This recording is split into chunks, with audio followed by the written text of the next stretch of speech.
So here we are getting ready for our battery test with all our handheld consoles. So we've got our 4 GBAs at the back. They have backlit screens, but this blue one, the GBSP's got a special extra bright screen because that's on the model number AGS101. Got our Game Boy Micro here. So along the next row we've got our Game Boy Original, and here we can see you've got a set of pen-light batteries. Now it's got 4 batteries in, and it hasn't got a backlight screen, which is one of the reasons it lasts so long. Next to it, after popular demand, we've got our Game Boy Color. Now this has just got 2 batteries, so we can see how long that lasts. It's not backlit, so again that should last a long time. And the original Game Boy Advance, which again has got 2 batteries, isn't backlit. So again that should last quite a long time. Carrying on with our run through, we've got our original DS here, the first release of the DS. Slightly darker screen, so it should last a long time. Or longer than the other DSs potentially, depends on its battery. We've got 2 DS Lites this time. The DS Lite with the yellow is a slightly newer battery than the silver. Then we've got 2 DSIs, a standard DSI and a DSi XL, which again has a bigger battery. Along the front we've got these 3DSs. The first one, the blue one, is just a standard 3DS, no extra batteries. Then we've got the one with the Mugen extra battery fitted. You can see it a bit bulges at the bottom. And that's a battery that's fitted, and you replace the bottom of the 3DS to house the extra battery. It's about 3 times the capacity of a normal one. Then you've got the red one, which has got a Nyko battery fitted underneath, which will kick in and charge that 3DS up if the battery runs out. Then finally you've got our 3DS XL, nice blue one this time, with a bigger battery. A couple of extra little oddities. We've got a couple of iPod Touches. First generation iPod Touch. That's quite old, so it'll be interesting to see how long the battery lasts there. And then a new one, a new iPod Touch as well.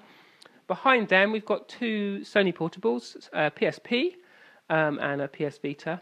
So it'll be interesting to see how they last. Now, they've got big screens, and they've obviously got quite a lot of graphical horsepower, so we're not really comparing them to the Nintendo consoles, but just against each other, I think it'll be quite interesting. So we'll now turn all these on, get them set up. The boys are going to help me.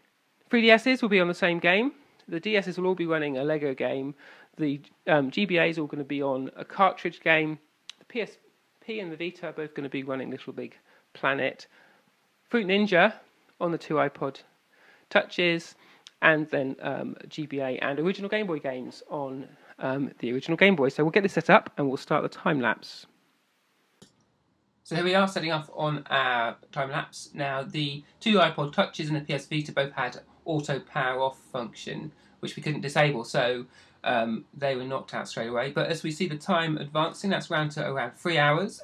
So the first console to hit red is the DSi, closely followed by the old DS Lite, and then after that the new DS Lite, slight battery. In the front left, the 3DS has gone red, and the PSP at the back has run out of time at approaching the 4-hour mark, and the 3DS at the front are the same.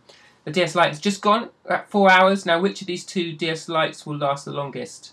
So we're just seeing... Oh, and the 3DS XL is flashing red, and the first of those DS Lites to go was the silver, followed by the 3DS XL, followed by the yellow DS Lite. And the bright GBA SP at the back also went around the 5-hour mark. The GBA Micro has gone red at the back there, and so we're just keeping a track to see which of these is going to go down next. And we're coming up to 6 hours, so in the middle of the night, and the GBA Micro there runs out of battery in the top right. So we're left with these consoles powering their way through the light, and there goes the original DS. Obviously, this less bright screens last a bit longer. So as the night continues, we speed the clock up a bit, and we're rushing through the hours now. Coming in to 8 hours, and at the back, some of those GBSPs have gone. You see they're going slightly different timing depending on the battery life. 9 hours, and the 3DS at the front with the Nyko pack has gone down. So at 10 hours, as we hit the sort of small hours of the morning, we're left with that Mugen-powered 3DS at the front, the GBSP at the back, and of course those 3 original GBA, Game Boy and Game Boy Color. So heading into 11, 12 hours now, and that Game Boy Advance SP still going strong. The Mugen, oh, it's gone. That Game Boy SP is gone, and then the Mugen 3DS at the front is flashing red as we head into the small hours of the morning. See the family coming in for breakfast, and at 13 hours, that 3DS with the Mugen battery dies a death as well. So we're left with those original Game Boy consoles as we clear up from breakfast and head into the day, and we're heading into 12, 13, 14 hours, and you can see they're still going strong, all three of them on their battery. And there goes the Game Boy. The original Game Boy has gone. That's a real surprise because last time that lasted a good 30 hours, so that'd be interesting to see what's happened there, but that's something we'll need to look into. And so the clock carries on. We see the other two, the Game Boy Advance and the Game Boy Color, powering through the whole day. So to 3, heading into the afternoon now, and still going strong. The Game Boy Advance looks like it's just starting to flash red, but still going. We come in for tea time now, and we're heading into the evening again. So this is now 24 hours later, as we can see those two lights at the back from the Game Boy Color and the GBA.